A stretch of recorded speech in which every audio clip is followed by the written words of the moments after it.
Hi friends, আজকে শনিবার, তার উপরে আজকে জন্মাষ্টমী, তাই বাড়িতে হয়েছিল নিরামিষ পনিরের তরকারি। রান্নার দায়িত্বটা আজকে আমিই নিয়ে নিয়েছিলাম। তো কি করে তৈরি করলাম সেটাই তোমাদের সাথে শেয়ার করব।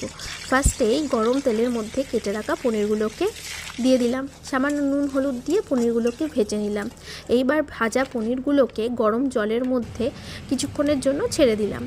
এর মধ্যে ওই গরম তেলের মধ্যে তেজপাতা, জিরে এবং লঙ্কা ফোড়ন দিয়ে তার মধ্যে আলুগুলোকে ভেজে নিলাম।